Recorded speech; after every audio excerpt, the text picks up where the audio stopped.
Nuestros invitados especiales de este fin de semana se encuentran en los estudios de la radio el analista y exministro de Gobierno, don Hugo Moldis. También se encuentra don Rafael Quispe, presidente de la Alianza Somos Pueblo.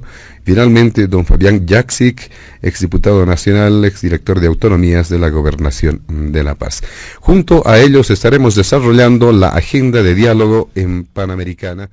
Le damos la palabra ahora a don Fabián Jaksic para que pueda dar cuenta del mismo punto, tomando en cuenta ya lo que se ha mencionado de parte de don Hugo Moldis y también de don Rafael Quispe. Adelante, don Fabián Jaksic. Sí, muy buenas tardes a todos, a nuestro anfitrión José Luis. Gracias por la invitación. A Hugo, a Rafael, un gusto de compartir con ustedes este panel. Este es un tema de nunca acabar.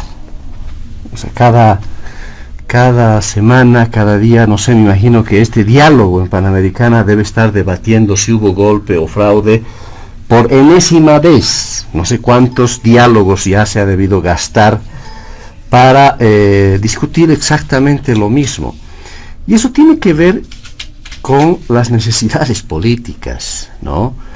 Porque se diga lo que se diga, el MAS y Evo Morales, que todavía incide en el MAS, que no se ha retirado, está ahí detrás de las bambalinas, necesita posicionar especialmente en el mundo, y aquí al interior también, por supuesto, necesita que haya golpe de Estado, que todo el mundo crea que ha habido golpe de Estado. Eso es imprescindible. Evo Morales lo ha determinado así. Muchachos, tienen que hacer todo lo posible porque tiene que haber golpe de Estado. Listo. Entonces es una instrucción, es una necesidad política. Y esto tiene que ver con imposturas, pues, de varios voceros del gobierno, del MAS. Y yo quiero compartir con la audiencia de Panamericana justamente cómo se manejan estas cosas, si me permiten, en Panamericana. Es un minuto. Y también un cordial saludo siempre a todos los bolivianos. La pregunta que en estos momentos se hacen entre oficialistas y opositores: ¿fue legal o no fue legal la posesión de Yanine Áñez? Hay varias lecturas, pero desde el ámbito de la norma sí ha sido legal su designación. Está basada en el principio de la sucesión constitucional y el principio de continuidad, donde los actos del Ejecutivo no pueden tener pausas, ¿no? Y el Estado tiene que seguir funcionando. Esto lo dijo el actual vocero presidencial del gobierno de don Luis Arce Catacora, el señor Jorge Richter. Él, como analista, en noviembre, después de los sucesos acontecidos, como analista político, un análisis técnico, estableció lo que acabamos de escuchar, que todo lo que se hizo fue legal, se aplicó la sucesión constitucional. Ahora, que después de eso, hoy vocero presidencial, el MAS haya tomado la decisión de que tiene que fabricarse una versión distinta.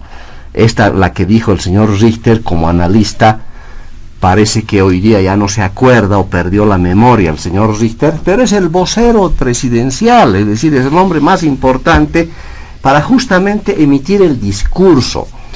Rescato lo que dijo en su momento, porque no voy a citar a personeros de la derecha, porque tienen también sus intereses en esto, porque tienen otra retórica distinta que también necesitan para evitar dificultades hacia adelante. Pero quiero recurrir a Eva Coppa, que es una de las, yo creo, las grandes protagonistas de ese momento.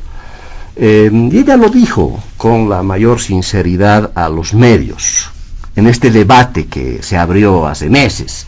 ¿Hubo o no hubo golpe de Estado, señora Eva Coppa? Y ella contesta con claridad de que ha habido transición constitucional forzosa. Esa es una definición de la expresidenta del Senado, Eva Coppa, del Movimiento al Socialismo. Es decir, ¿qué más vocera gubernamental en ese momento que ha estado como principal protagonista? No creo que tenga ningún interés doña Eva Coppa de ser vocera de la derecha, ni nada, pues es lo que sucedió. Así lo ha determinado el señor Jorge Richter, cuando era analista político, y también lo estableció uno de los actores fundamentales de ese momento, doña Eva Coppa. Por tanto, ¿qué conclusión saco después de meses en el que se va a seguir? Y se va a seguir todo el tiempo porque el MAS necesita que esta retórica penetre. Y me parece interesante que Rafael cuestione a título de qué sale el Procurador General del Estado, porque esa es la Panamericana, nos ha convocado a este diálogo para considerar la postura de la Procuraduría. Claro que aquí hay una intencionalidad, conociendo a los operadores del MAS, que ya son predecibles, ya más o menos se sabe qué es lo que, cómo razonan. El razonamiento es que esto es para la comunidad internacional, porque que llegue un informe de la Procuraduría suena serio, ¿no? En cualquier parte del mundo deben creer, es el procurador. Pero ¿quién es el Procurador General del Estado? ¿Cómo se llama? Wilfredo Chávez. Es el abogado de Evo Morales, militante del movimiento al socialismo. Supongo que en su informe no debe estar adjuntando su currículum, para que la comunidad internacional vea un informe que viene del Procurador General del Estado. Claro, hacia afuera deben pensar que es un organismo absolutamente independiente, serio, técnico, y claro, le han pedido a don Wilfredo, su defendido, don Evo Morales, le ha pedido hoy hasta un informe para reforzar esta retórica, porque tenemos que consolidar esta fabricación de que hubo golpe de Estado. ¿Por qué? Primera cosa, quieren de una vez enterrar el origen de todo este despelote que ha puesto en riesgo a la democracia y que tiene que ver con el 2016. Ese es el origen de las cosas, que Evo Morales se hace la burla de la voluntad popular, convoca un referéndum, ese referéndum sale negativo para él y sus apetitos voraces de permanecer indefinidamente en el poder como derecho humano, después se aparecen con una figura extrafalaria que ha causado indignación nacional, porque ya pues realmente nos han creído estúpidos a todos los bolivianos para decir, no, es un derecho humano del pobre Evo que quiere estar indefinidamente gobernando. Y él convoca al referéndum. Ya han reconocido por lo menos que ese fue el error garrafal del movimiento al socialismo. Pero un error que tiene las consecuencias que hoy día estamos pagando, porque por eso, por violentar ese referéndum, la voluntad popular, se desencadena toda una estrategia para que permanezca en el poder don Evo Morales, como sea, no importa, pero hay que hacerlo. Y de ahí viene ya estas ligerezas jurídicas, dado que nuestro amigo Hugo plantea, bueno, lo jurídico está pues también condicionado con lo político, y tiene que ver con el accionar del Tribunal Constitucional Plurinacional saliente del 2017, que antes de irse nos dejó un presente griego lindo, la sentencia 0084 del 29 de noviembre del 2017, que estableció que no se aplican los artículos que hemos votado los bolivianos del 2009, que se prácticamente validan la reelección indefinida. Es realmente de Ripley esa sentencia constitucional, y a partir de eso Evo Morales desconoce la voluntad popular, se agarra de su Tribunal Constitucional saliente y se establece una ruta jurídica que valida todas las basadas jurídicas que finalmente han provocado en el imaginario colectivo, bueno, este señor no quiere salir, quiere permanecer indefinidamente en el poder, y lo van a hacer. Y lo lograron, porque ha ido nomás a una cuarta reelección. Y eso sucedió en las elecciones frustradas del 2019. Y esta fabricación del golpe necesita el MAS, porque además, y lo dijo el mismo Jorge Richter en esa misma comparecencia de noviembre del 2019, el MAS requiere, decía, sacarse el estigma del fraude. Eso lo dijo el vocero presidencial, porque se posicionó el fraude, es decir, la OEA, con acuerdo con el gobierno, porque era su cuate, ¿no?, de Evo Morales, hasta que a título de Evo Morales seguramente se vio traicionado por su amigo, Y su amigo lo que hizo fue hacer público un informe a las 6 de la mañana, no sé qué hora, de manera así súper puntillosa, y eso ha provocado ya la gotita que faltaba para que rebalse el vaso. Ese vaso que lo llenó Evo Morales con una serie de imposturas, de ataques a la democracia, y la gente ya estaba cansada, pues. Y se requiere fabricar el golpe de Estado porque no se quiere decir y no se quiere reconocer que hubo una revuelta urbana popular. Ese es el nombre que yo le pondría. Provocado por todo esto, que estaba acumulado, y que encima, obviamente, esta sensación del estigma del fraude, que era muy fuerte, provocó esta revuelta popular que obligó a Evo Morales a renunciar. No es que los militares le han pedido sus renuncias y por eso ha renunciado, no, porque hubo una presión popular en las calles, porque Evo Morales se vio en las calles derrotado y tuvo que renunciar. Y que es una anécdota pues que los militares le hayan pedido, porque un presidente constitucional que tenía toda la razón, que no ha habido fraude y demás, lo primero que hubiera hecho es destituir a todos esos comandantes que le han pedido su renuncia. Eso hubiera sido lo lógico, en vez de irse al Chapare y renunciar y después desaparecer de la escena. Pero bueno, esos son los hechos, pero no se quiere reconocer, porque se diga lo que se diga, la realidad hoy la imponen los ganadores. Esa es lamentablemente la historia oficial.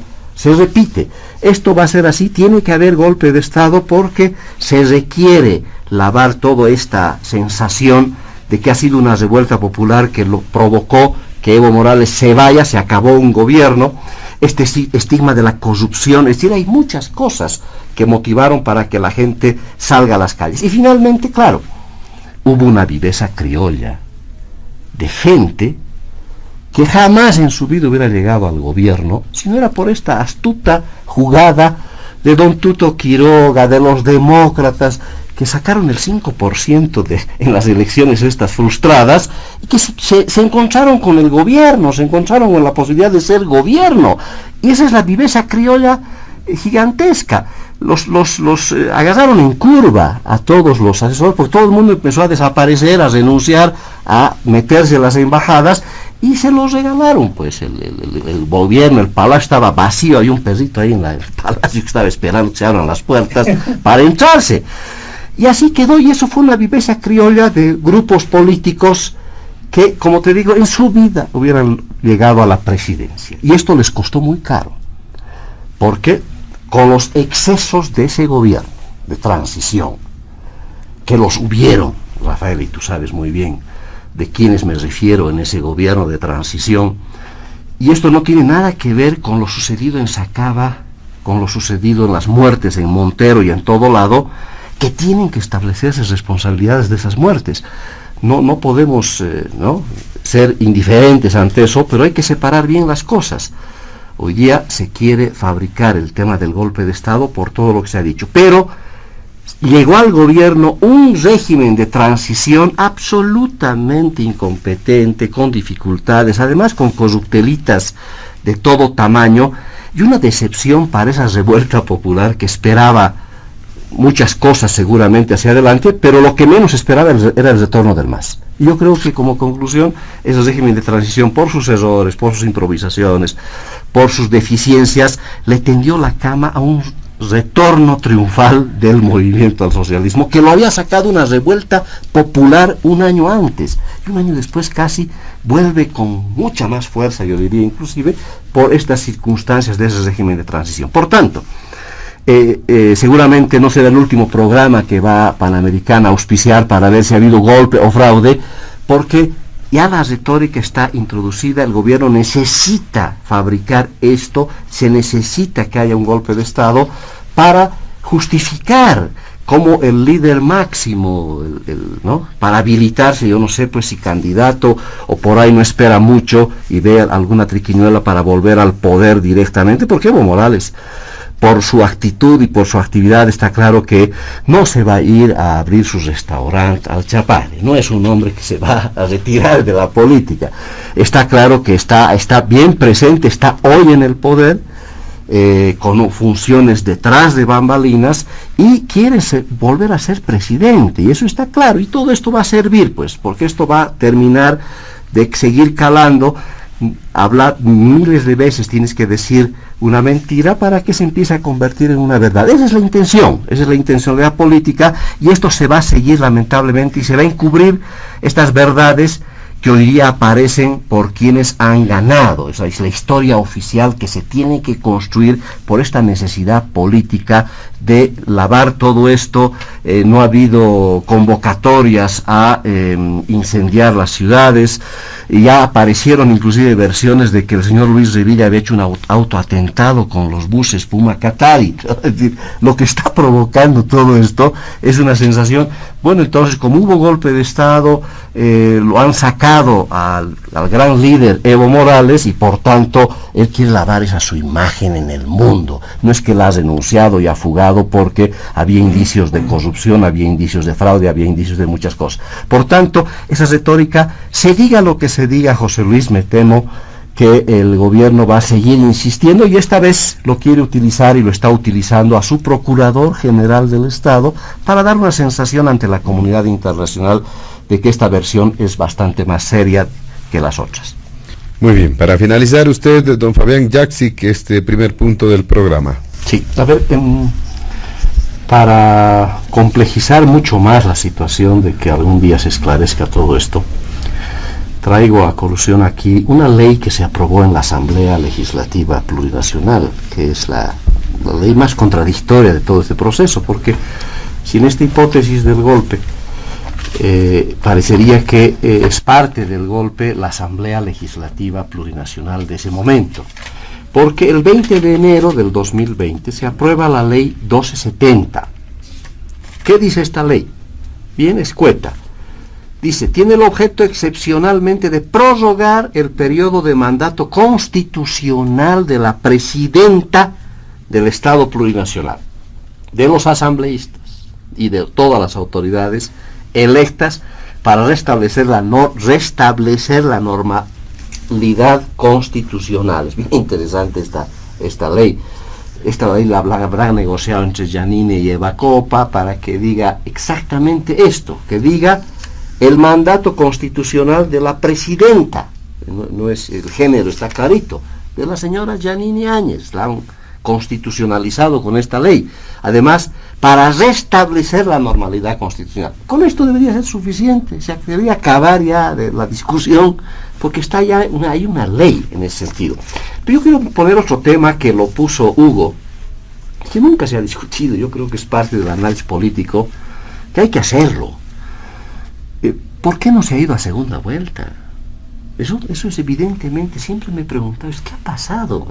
Claro, entró en pánico el MAS, ¿no? Y el presidente Evo Morales, porque no llegaban al 10%, ¿no? Parece que algo ha pasado. Yo no quiero saber si hay fraude, no hay fraude, pero lo evidente es todas las maniobritas del TREP que finalmente no sirvió, que no era oficial, pero lo usaron, lamentablemente lo usaron. Entonces, en la comunidad había la sensación de que al MAS no le alcanzaba para llegar al 10%, ¿no?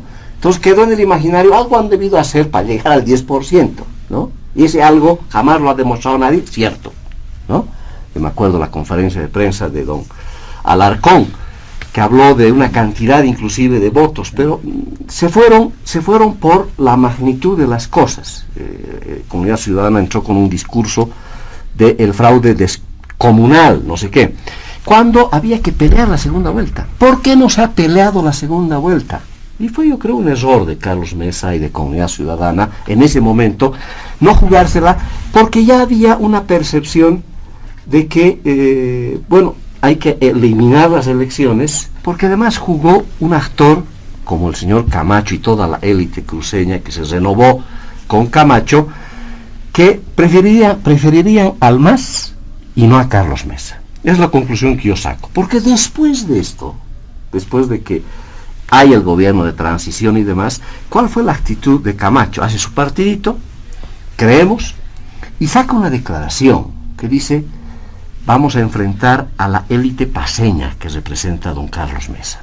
Y esa fue la actitud. En el fondo, el MAS no quería ni por si acaso ir a la segunda vuelta, porque había el riesgo de que el Mesa gane. Había el peligro, porque Evo Morales no iba a someterse, y no creo Y no creo, Hugo, que Evo Morales hubiera ido a una segunda vuelta. No, porque sabía que iba a perder. Había una percepción ciudadana. Y yo no entiendo por qué el Carlos Mesa y Comunidad Ciudadana no se la jugaron por la segunda vuelta. Porque había la percepción de que le iba a ganar. Cometieron un error, perfecto, se pasó, se anularon las elecciones y confiaron en que el Mesa, sin hacer mucho, otra vez iba a lograr el apoyo ciudadano y esta vez sí ganarle al MAS en primera vuelta. No pasó eso porque apareció otro actor bien interesante, con el señor Camacho. Entonces el MAS y Camacho no querían que Mesa sea presidente. Definitivamente hicieron todo, logró Camacho dividir el voto. Mesa, hubo una campaña penosa de Mesa, porque claro, pensaban de que sin hacer mucho iban a recibir nomás el caudal de votación que esperaban redituar en la elección de octubre del 2019. Y no pasó. Perdió la elección, ganó el MAS con el 50 y pico % por estas cosas, ¿no?, que emergen. Hay un actor ahí oscuro, sin duda, que conspiró para que sucedan así las cosas. No se fue a segunda vuelta, y la consigna fue magnificar. Fraude descomunal, abajo las elecciones, se acabó, y bueno, se encontraron además con la angustia de poder, y ahí se le ocurrió lo peor que podía haberse ocurrido a los demócratas, que son los que han desaparecido ahora del escenario político nacional, territorial por lo menos, y pensar en que el gobierno de transición iba a ser en algún momento gobierno elegido democráticamente, apostar a ese gobierno para ir a las elecciones. Y ahí no quisieron ir a la segunda vuelta porque todos pensaban de que finalmente por ahí voy a ganar yo. Todos querían ganar finalmente y todos acordaron, mejor anularemos estas elecciones porque hubo un fraude y qué sé yo. Y evidentemente este es un tema que no se discute, que no se debate, y creo que es bueno que se lo haga, porque ahí se acabó pues Comunidad Ciudadana. Carlos Mesa no logró llegar a la presidencia, y logró estas 50 parlamentarios, y hasta ahí llegó el liderazgo de Carlos Mesa, y ahí se terminó una etapa, ¿no? Yo diría, tu mismo discurso, ¿a quién se le negó finalmente la posibilidad de ser presidente? Yo creo que en el fondo a Carlos Mesa, ¿no? Por sus propios errores, por sus propias dificultades, pero creo que ahí hay un actor que no ha manejado bien las cosas. Yo creo que se ha dejado llevar por estas otras corrientes que vinieron, que tenían otra cosa en su cabeza. El señor Camacho tenía otras cosas en su cabeza, y yo creo que prefirió una vez más a la región y no a la nación. Una vez más se aplazó la élite cruceña, que hoy día es representada por Camacho. Apostó por la región, hoy es gobernador, porque así siempre lo quería hacer, y eso fue, y no jamás apostó por la nación. Tanto así que yo creo, y esta es mi hipótesis, que ojalá se debata hacia adelante, prefirieron nomás al MAS otra vez en el gobierno que a Mesa, ¿no? Es una cosa que históricamente se tendrá que aclarar hacia adelante. Le damos la palabra ahora a don Fabián Jaksic para que pueda hacer referencia a este tema de la economía, cómo estamos, qué es lo que se podría hacer, hay iniciativas, qué podría funcionar. Bueno, estando en plena todavía crisis sanitaria, que lamentablemente todo indica que va a durar un tiempo más, sin duda la situación económica está muy complicada.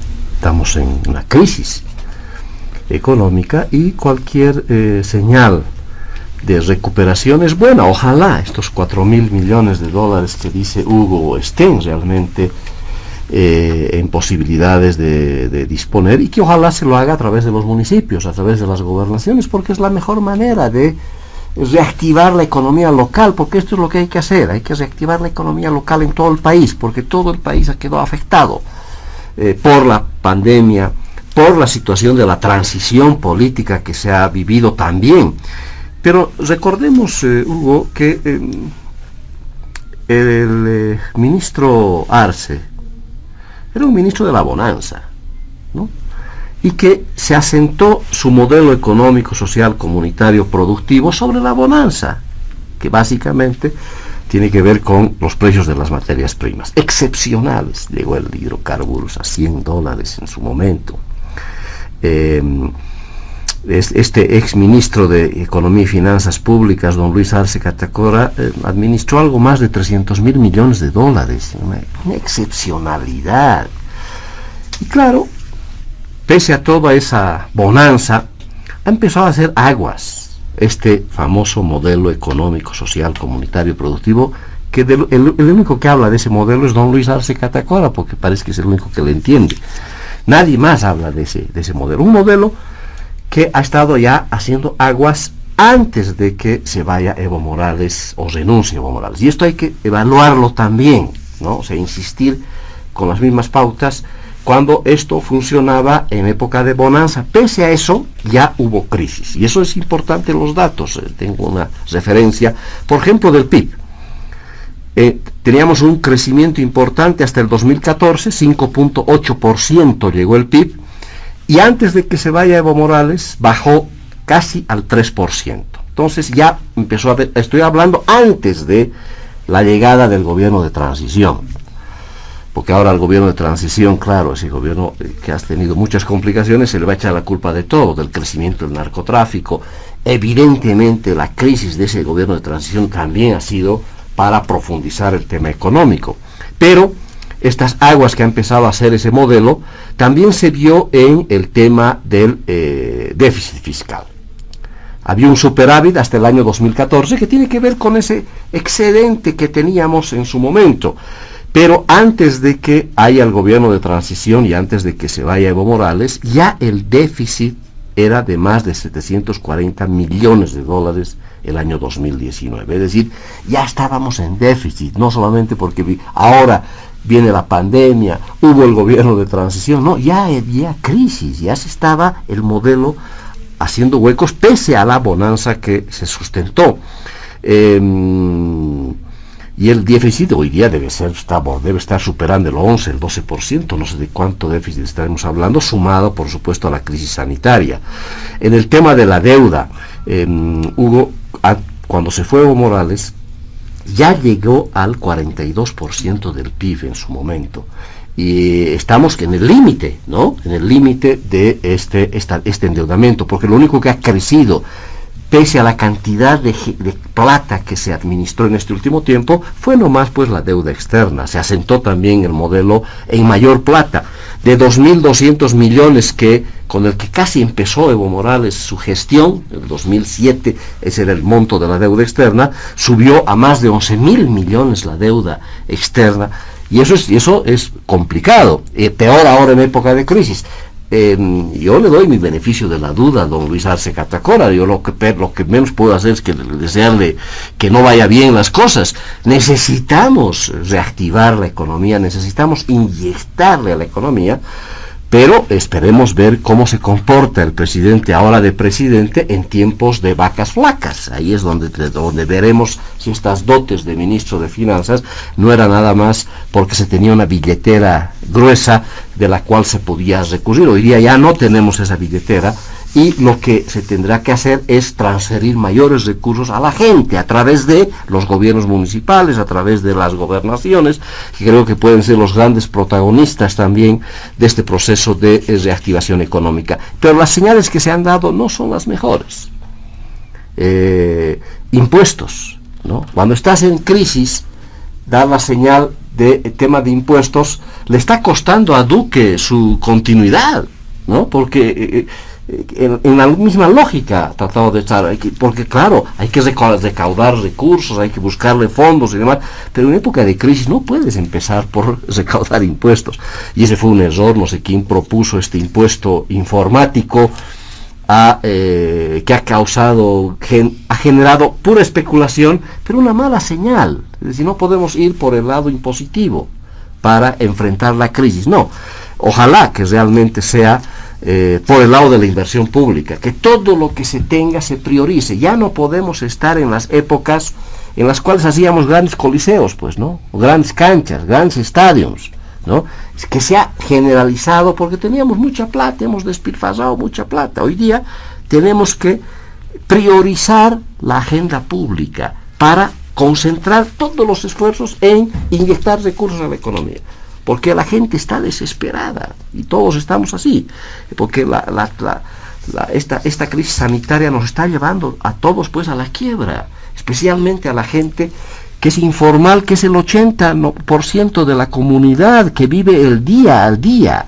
Y ahí necesitamos que empiece a circular la inversión pública. Ojalá que el gobierno se vaya dando cuenta de que lo mejor es desconcentrar todo esto, descentralizar todo lo que haya de la inversión pública, y los gobiernos municipales, los nuevos alcaldes, los nuevos gobernadores, que no pierdan mucho tiempo, ¿no?, en querer buscar responsables de su crisis, que los alcaldes anteriores.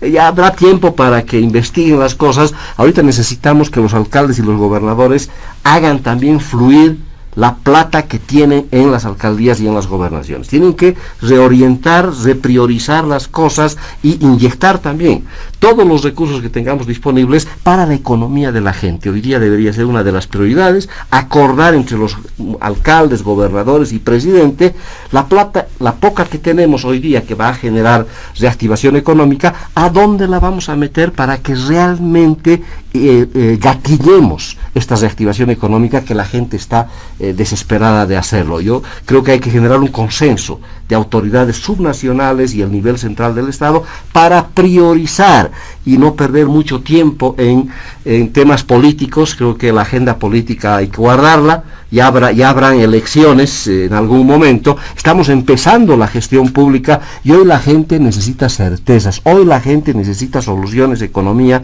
con la prioridad que lo hablaremos en el siguiente punto, en el tema sanitario, que todavía no está resuelto, y en el tema económico, que los municipios, la gobernación, las gobernaciones y el gobierno central pueden contribuir enormemente a la reactivación, a inyectar recursos desde la inversión pública para la gente. Para finalizar este último punto, don Fabián Jaksic. Es bueno tomar en cuenta en qué momento estamos. Definitivamente estamos enfrentando la tercera ola.